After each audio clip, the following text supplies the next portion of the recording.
Evening and welcome to the Family Room on Radio Africana. Once again, where we talk about family, we talk about parenting, and of course we talk about family life with an African art and a global voice. And I'm your host Feyikemi, and thank you for inviting us into your homes once again. And families are built in love, we all know. Thank you. Today we are not going to be talking about if I were a parent, seeing family through each other's eyes. So we turned the microphones to the teenagers for the past few weeks now, and now I still have the amazing teenagers with me today whom have become familiar voices on Family Room. So, and parents often wonders why teenagers behave the way they do. Teenagers often wonder why parents make certain rules. What if just one day we could swap roles? I mean, the teenagers becomes parent for one day and the parent also becomes teenagers. Some people are laughing right there beside me now. And empathy, of course, is one of the greatest gifts we can give one another when we try to understand another person's perspective, because we don't always agree sometimes, but we often become kinder when we try to understand our different perspectives and then be more patient and of course be more willing to listen, when we understand each other. And tonight we are inviting two wonderful teenagers to imagine what family life would be like if they were parents. So we're going to swap roles tonight, and joining me once again are two amazing young ladies who have become, like I said, familiar voices on the show. So I've got on my left, I've got Esther. Hi everyone. Okay, and on my right, I still have my delectable Sarah. Hi everyone. Esther, you are my delectable too. All right, Esther, imagine you wake up tomorrow morning and discover you are the mom of 13-year-old Sarah. Imagine you are now the mom. Your Sarah does not want to get out of bed for school, but I would say school, she always want to get out of bed for school, but maybe on a Saturday morning, and she keeps saying 5 more minutes. What would you do, and would you handle it differently from how our parents do? Yeah, I think I would probably give her the 5 minutes and have a little bit of patience with her, and maybe check up on her after 5 minutes to say, oh yeah, are you gonna get up now, or do you still need a little bit some more minutes just to relax and rest before you actually get up and do what you whatever work you need to do. Okay, so maybe because I already said flip it to, okay, it's not school, but it's school now, and she needs to meet up with the bus at 7 a.m. She needs to leave the house at 6, and if she stays extra 5 minutes, so will you not yell? Will you not be angry? I'll just be a little bit frustrated, but I wouldn't be angry, because I know that sometimes kids are a little bit tired, so you need to give them time to actually feel that they want to actually get up, instead of forcing them to get up and then they're moody when they get up, or they don't feel like going to school after. You already answered it, because that is exactly what I wanted you to bring out. Children can be not funny, but they might not just be in the right mood at that moment. They want to sleep in a bit late. So you are not going to get angry, because you already know different days, different moods, different moments, and all that. So that exactly. So you were saying now that parents should be like that. That's where the empathy that I mentioned, comes in. If the parent empathize with that child, the parent will not feel angry. Sarah, imagine your child tells you they don't want to do their homework because they are tired. Let's switch the role now. You are the mom, Esther is the child. Remember when sometimes I ask Esther, do you want to do something? And then she just say, I'm tired, I'll do it later. You want to do the dishes. So as a parent, would you insist they finish it first, or would you let them rest? I would let them rest first, because if a child is tired, they might like not be able to focus and do the work properly, which will give them a lower grade. But also after the break, make sure that they do the work and is part of the routine, and they're responsible for their homework and their work, and they make sure it gets done. But they also should get a break before they do it, so they're more focused. Okay, what if the child is meant to go to bed at 7:30 and the child is still telling you? And you know, sometimes children can be funny. Give me a break sometimes. You know, now you're watching something, or maybe on TikTok, you're watching something on YouTube short, and you don't want to get up at that moment, and I'm angry about that. But you are the parent now. Will you not be upset that child is not getting up at that time, knowing fully well that it will get to a point that child might not want to get up again? Yes, I would be upset, but break as in not break for your phone or break to watch YouTube or TikTok.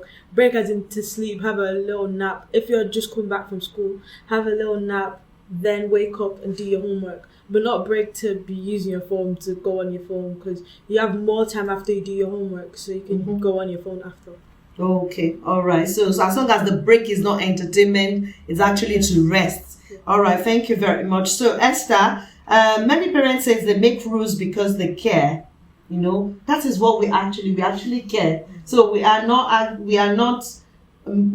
always that, you know, bad the way you think, or you say sometimes parents are too. Some of you will say parents are too African and this and that. You know, many teenagers feel, you know, feels those same rules are too strict. If you become a parent tomorrow, what rules will you definitely keep in your home, and in which ones will you change? Now tell me the rules. Which one will you change? It's real conversation, so nobody is going to say, I'm not going to say anything after the show. What rules will you keep, and what rules will you, you know, change? Okay, so the rules I'll definitely keep is probably no social media until you're probably 14 or 15, or I can actually trust you and you know like the dangers and like the disadvantages of social media, and you know how to responsibly use it.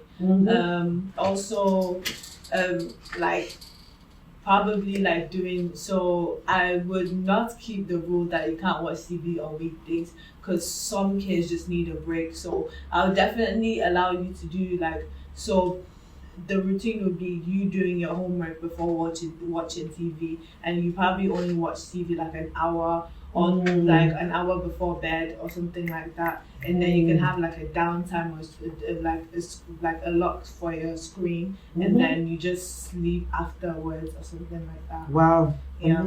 Amazing. So you'll keep the you will not watch TV on weekdays, but not for a certain age, but not maybe from teenage, from 13.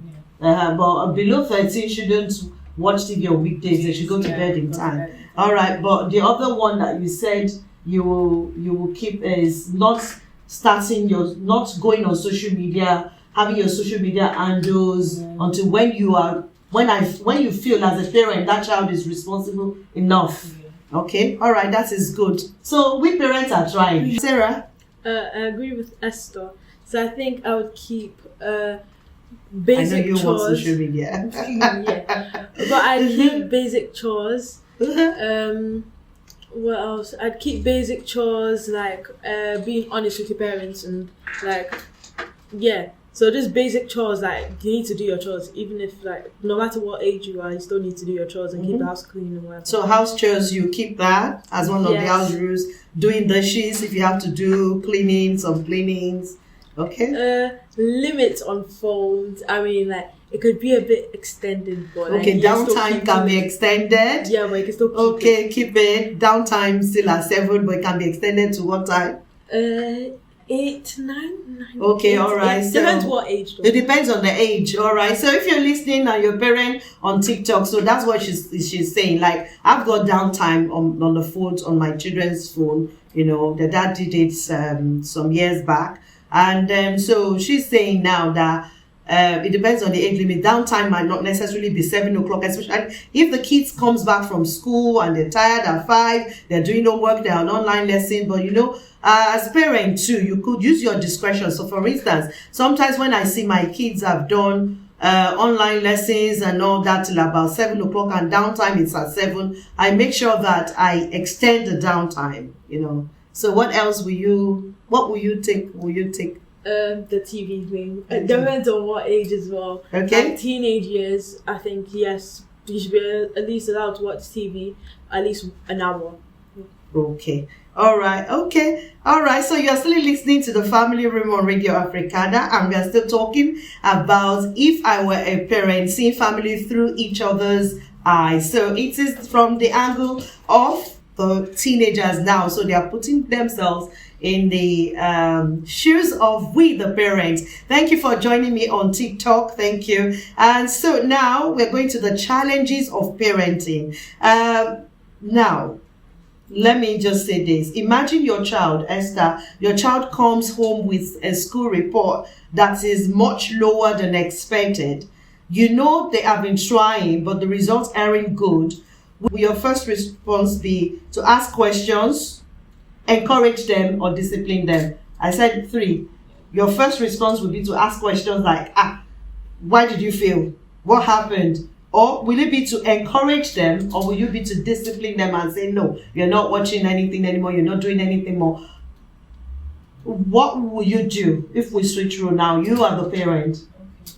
Okay. I think, to be honest, the disciplining part is dependent if I know that the child has not been studying. So I'll definitely discipline them by reducing their screen time, not allowing, on weekdays, not allowing them to watch too much TV, and enforce the rule that they actually need to study and do their homework so they can come out with good results. But if I see that the child is actually trying and but the child has some they have some problems in some subjects like maths or English, I'll probably be get them tutors to help to teach them, or if I can help them, I can guide them through questions that I might understand.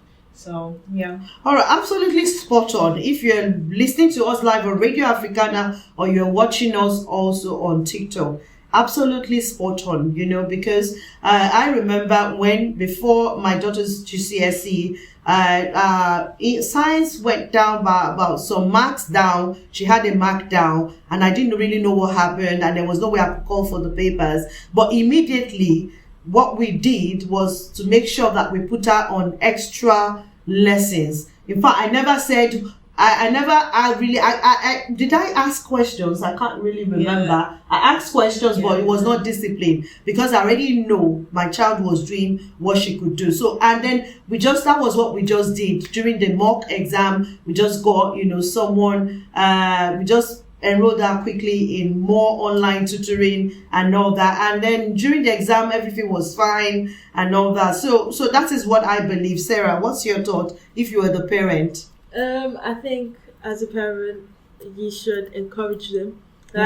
You're not disciplined. You're not saying, why did you take that mark? Yeah.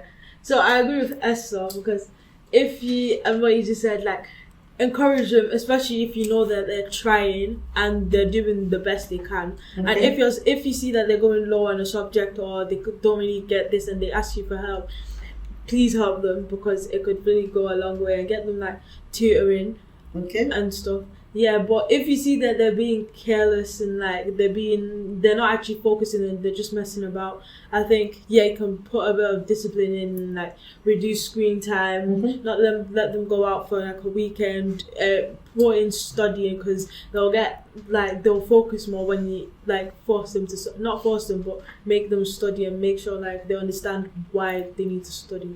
Okay, don't discipline that child. You need to first of all find out why they got that lower marks, the lower grade, and help them out, encourage them. And of course, if you see that they are not doing what they were meant to do, you can't discipline, but it shouldn't be a harsh one that can further affect them, in a way that you yourself as a parent, you will not like. Now imagine I'm your child, Sarah, I'm your child, and I break something valuable in the house. Give me an example of what you, okay, I break. That was one day you turned on the TV. Oh yeah. It was so you know, one day you turned on you did something on the TV that looks as if the TV was broken.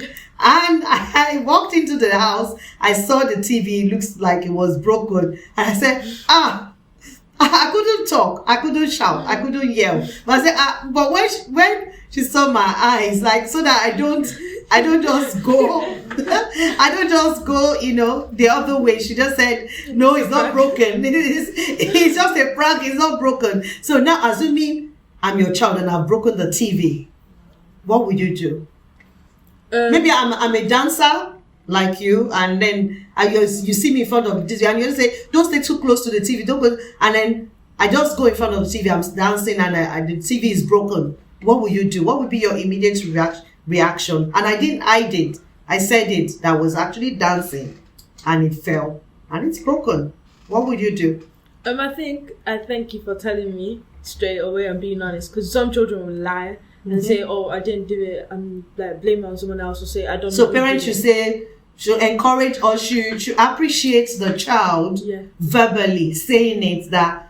I do appreciate, like you said, thank you for telling me. All right, go on. And then, I might be slightly angry, like, I told you not to do this, like, I told you not to go next to the TV, but like, thank you for telling me and appreciate them.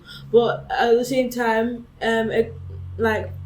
teach them ways to help clean up the mess they just made, or if you can repair it, if it's not like a TV or thing or something, teach them a way to repair it, or sit together and do it. Okay. All right. Esther, suppose your child comes home upset because they have been excluded by friends in school. I know this happens to people a lot in school, the younger ones and early teens. So as parents, how would you help them feel supported? I'll probably tell them that whatever they're actually going through, that they're actually better than what they're going through, and they should actually have a discussion with their friends, because sometimes I felt left out of my friendship group, so I had discussions with my friends, and we found ways on making everyone feel included, even if we have our differences and opinions and the way we actually behave towards each other. We still found a way to actually make each other feel supported and not left out of the group, basically.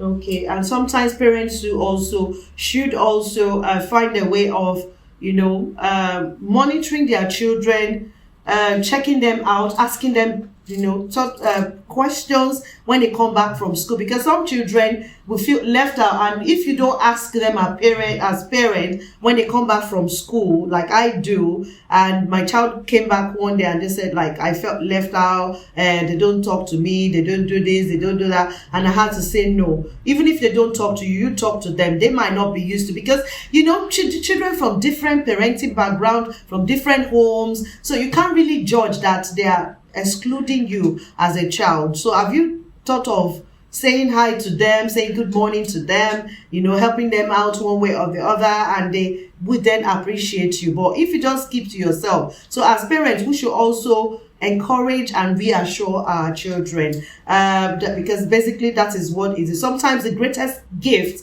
a parent can give isn't just an answer, it's just that reassurance that you're fine, you're okay, you don't need to, you don't feel left out, don't feel like they are not your friends. So we can actually reassure our children. Of course, there are some children who exclude them. If there are children that your children you think they shouldn't really mix up with, and if that child feels excluded, it's better that child feels excluded and find their own. But if it is as a result of the children not even bothering, not even know, sometimes some children too don't know. Like you said, you had conversation, Esther. You said you had conversation with your friends. So talk to your children, because it is when you talk to them that you know about all these things and everything they are going through. But before we go on that quick break. So I'm going to tell you about the other program that will be coming up. That is by the Godly. That's my own very dear sister. So that same date, August 8th, that's by the Godly Youth Ministry, and they'll be doing what is called a Kingdom Minding Parenting Conference. That is in the morning before the KCIC Women Conference. So, and that is not, this one is not on Zoom. It's about teaching your children. You can see we are talking about teaching your children. So if you are wherever you are in Manchester, just find your way to Faith Life Center, and it is 5 Mary Street, M3 1NH. So you can call the Godly Youth Ministry. Also, you can find them on their social media handles. And the time for the Kingdom Minded Parenting Conference is 11 a.m. and the pastors are Pastors Lukundo and Pastor Joshua Komolafe and my dear person, Pastor Elizabeth Ologbon Ori. So we'll go on that quick break right now, and we'll be when we come back, we're going to be doing that family game segment. So we're taking Higher by Thames. That is on their terms.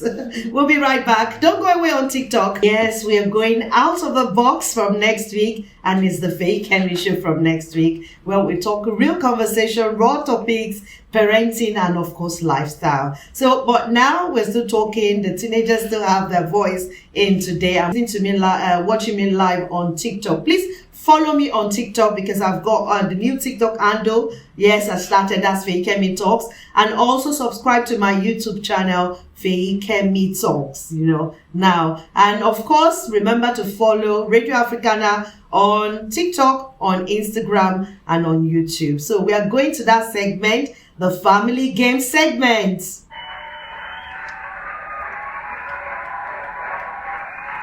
So I'll read a situation and tell me whether it's more likely to be something the parent will say. So if you're on TikTok, you can also do that, or if you're listening on radio, or something a teenager would say.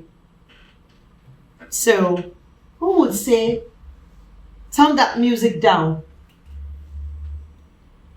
Parents, yes, parents. But some children can say, okay, yes, it's this way. Turn that music down. Yes, it's parent with an exclamation mark. Yeah. Yes, I know. I do that sometimes because of the person that always play music in the house.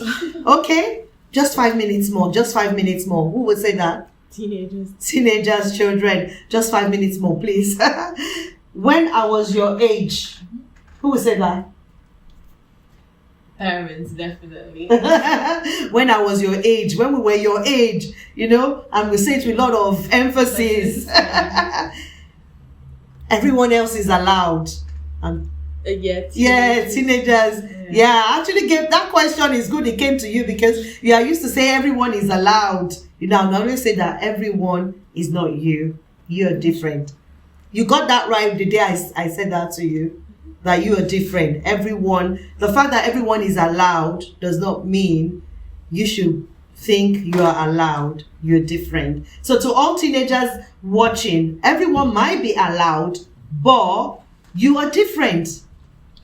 So the fact that they are allowed to go on social media does not mean you should feel bad if your parents are saying no to social media, or no to a particular kind of clothes, no to exposing some part of your body. Now, have you finished your own work? Parents, yeah. All right. Can I have some money, please? Teenagers. Yes, teenagers, children will always say, can I have some money, please? And the person that actually answered that question always says, even if you don't have money as parents, she always say, can I have some money, please? Can I have this? Can I have this? It's always, can I have? Sometimes humors help us recognize the family life doesn't have to be perfect, but it should be joyful. Yeah. Am I right, Esther? Yeah. It doesn't need to be perfect, but it should be joyful. Yeah. Why should it be joyful? Because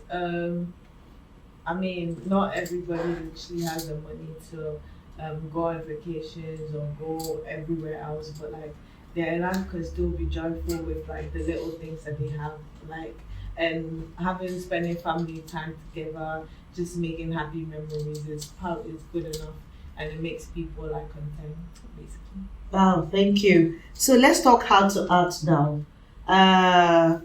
But let's talk heart to heart now. Esther, imagine your child comes to you and say, Mom, I made a mistake. What's the first thing you would want them to feel from you? Probably concern, because I'll probably be like, oh, what type of mistake did you make? Is it a mistake that could be reversible, or is it a mistake that you can't reverse, and probably you have to find a way to, maybe, let's say if it was a mistake that you insulted a friend, you have to apologize to the friend, because you can't take back the words you have actually spoken to them, but you can obviously apologize and try to make up for it.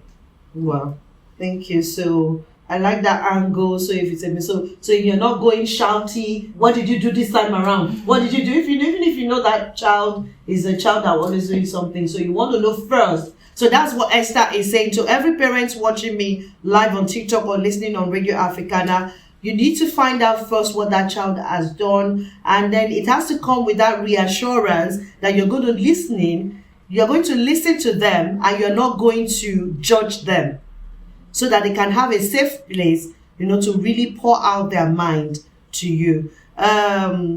Let's see, I have another scenario. Sarah, that should come to you now. Now, imagine your child wins an award at school. Beyond saying well done, how would you celebrate the special moments? So I celebrate like the effort they put in, and also like if I have the money and I can afford it, take them out to dinner, like a favorite restaurant or something. Like dinner. Yeah.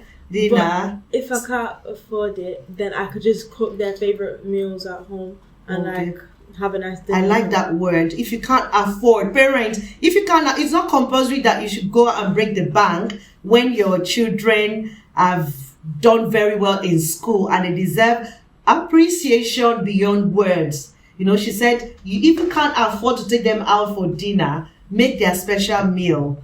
Make a special meal. Take time to spend the time with them. But if you can't take them to the restaurant, someone like Esther now should be going to watch the movies.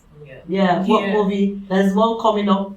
So the first movie I went to watch was The Odyssey, which has starring Tom Holland and Zendaya, and then Tom Holland and Zendaya are also in Spider-Man: A Brand New Day. Okay, so you want to watch that now? Yes. All right. So that will be the award for doing very well in your GCSE. All right. Now, I asked that question was for you. Okay. So Esther, let's if you could teach your future children only 3 values to carry through life. You know the values in your house now. So what would they be? So if you could teach your parents in future now, what will be the values you're going to teach your children? That they should respect their elders. So respect?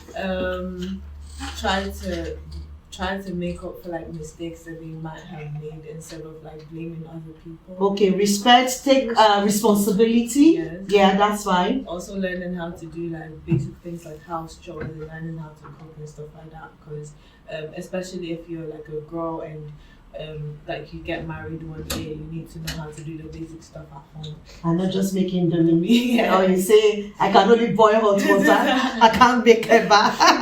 I can't turn amala. Or I can only make noodles. Yeah. So Esther has said 2 values. So if you're a child, if you're a teenager watching us or listening to us on Radio Africana, she has just said it. Respect is key. Teach them how to do their house chores, and taking responsibility. She has just said that. Sarah, let's imagine it's 20 years from now. Your children are adults like you now. What do you hope they would say about you as a parent? I think that they believe that I always listen to them, and they always believe that I always listened to them and I was there for them throughout everything in their lives, and and I love them. Okay. So Esther, children may not remember every gift that you give them or they receive from you, because I know you can't remember everything that you got from your parent, but they often remember how the home made them feel. So, how would you make your children feel in the future? What would you want your children to remember about you? They're already, maybe some of them are going to get married. What do you want them to remember? That I always supported them and made them feel loved and cared for, and I always made little things matter. So, Okay. Yeah.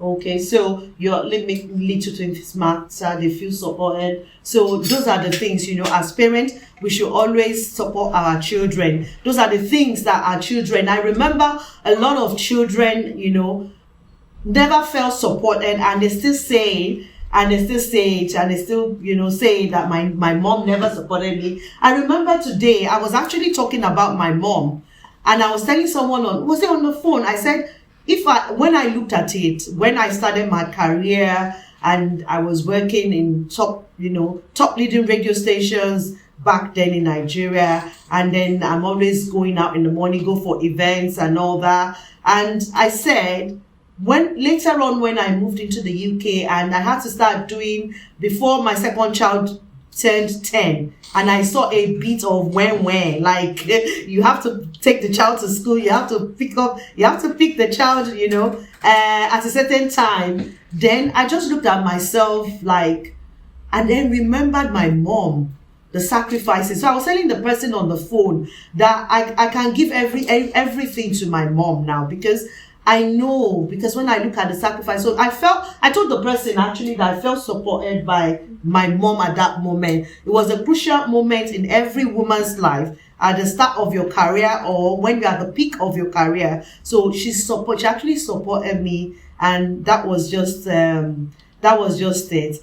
And as we come to the end of tonight's program, we have laughed together, we have imagined different situations, and perhaps we all gained a better understanding of one another. So if you're a teenager, now you understand how it is for parents. Whether you're a parent or you're a teenager or a grandparent or a caregiving giver, one thing is clear from everything we say. Families grow stronger when we choose empathy over assumptions. Don't assume.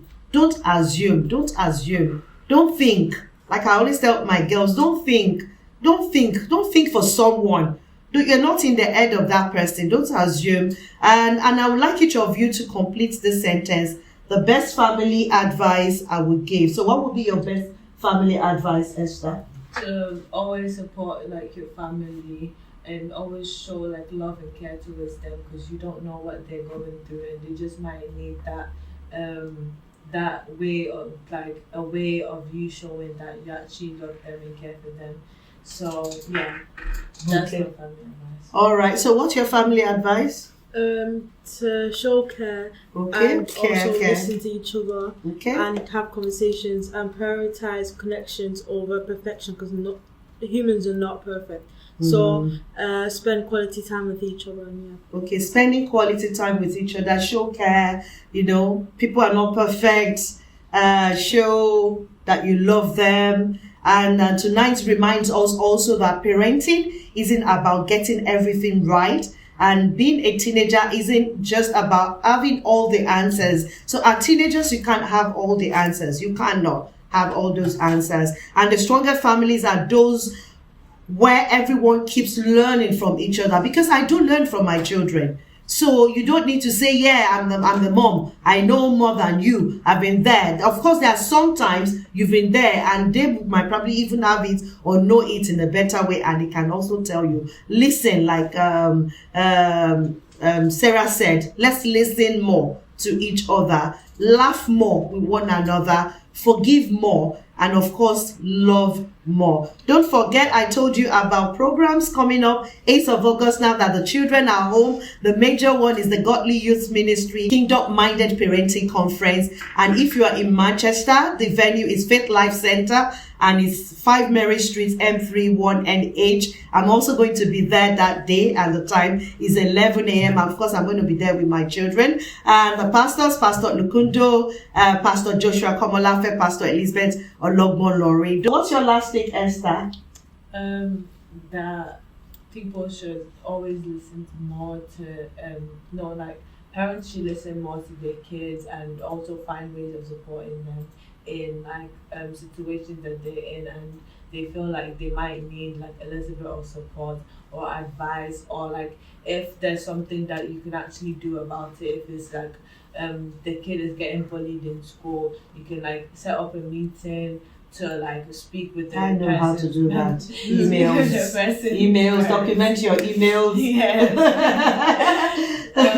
You can relate. Yes. Speak to the person's parent. Speak to whoever is hurting your kid. Speak to the person's parents and find a way to